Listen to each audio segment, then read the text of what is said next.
বাধাইর বাইতুল জান্নাত জামে মসজিদের নির্মাণ কাজ চলতেছে। আপনারা সবাই মুক্ত হস্তে দান করুন। তো হ্যালো এভরিওয়ান, আসসালামু আলাইকুম। তো এই যে এটা হলো আমাদের মসজিদ, বাইতুল জান্নাত জামে মসজিদ। তো আমাদের মসজিদের কাজ চলতেছে, আপনারা সবাই জানেন। তো অনেকে আমাকে ফোন দিয়ে বলছেন যে ভাই আপনাদের মসজিদের আপডেট খবর কি, ভিডিও টিডিও কিছু দেন না। তো এই যে এটা হলো আমাদের মসজিদ, গাঁথনির কাজ প্রায় আলহামদুলিল্লাহ শেষ। এখন লিল্টন বা ছাদের কাজ কার্যক্রম চলবে বা শুরু করব ভাবছি। তো এখান থেকে আমাকে অনেকেই, আমি অনেককে বলেছিলাম, অনেকে আমাকে টাকা দিয়েছেন আলহামদুলিল্লাহ, বা যারা আমাকে বলেছিলেন যে দিব, সময় নিয়েছিলেন, তো আল্লাহর রহমতে তারা দেওয়ার চেষ্টা করবেন। তো এটা আমাদের আগের মসজিদ, মানে ওই যে পিছনেরটা আপনারা সবাই দেখতে পাচ্ছেন যে টিনেরটা। তো বর্ষার কারণে অনেকেই সমস্যা, এই জন্য আমরা এই যে বর্তমানে এই মসজিদটি নির্মাণ করছি বা চলছে নির্মাণ কাজ। তো আমরা একটা মোটামুটি আইডিয়া করেছিলাম যে আমাদের ছাদের জন্য প্রায় 5 থেকে 6 লক্ষ টাকা। এই টাকাটা হলে আমরা আমাদের কাজ শুরু করব।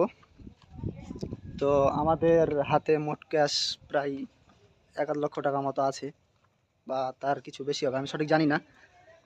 তো আমাদের একটা অ্যামাউন্ট ধরা হয়েছিল প্রতি বাড়ি বাড়ি, যে মানে যার যেরকম অবস্থা, আর্থিক অবস্থা সেরকমভাবে ধরা হয়েছিল। তো প্রায় এদিকে 1 লক্ষ টাকা, মানে মোট আমরা আশা করছি আমাদের 2 লক্ষ টাকা আছে বা হবে। তো আর বাদ বাকি 3 লক্ষ টাকা, 3 লক্ষ টাকা আমরা আমাদের যে যার সাথে পরিচিত বা আমাদের ফ্রেন্ড সার্কেল, বন্ধু বান্ধব যারা আছে, বা আমাদের কমিটির সম্মানীয় লোক অনেকে আছে, তো বাইরে থেকে ম্যানেজ করার চেষ্টা করছি ইনশাল্লাহ। তো আমি একটা আশ্বাস দিয়েছিলাম আমাদের মসজিদের কমিটিকে যে প্রায় 30 থেকে 40 হাজার টাকা আমি উঠাই দিব। তা আল্লাহর রহমতে আলহামদুলিল্লাহ আমি প্রায় 20 থেকে মোটামুটি 20 হাজার টাকা মতো উঠাই দিয়েছি। তো আমাকে আর একজন কিছুদিন আগে টাকা দিয়েছিল, আমাদের বড় ভাই, এক বড় ভাই, তিনি সম্ভবত হ্যাঁ মালয়েশিয়ায় থাকেন। তো আমার কাছে টাকা এখন বর্তমানে আছে, আমি এখন তার টাকাটা মসজিদের কমিটির হাতে উঠাই দিব।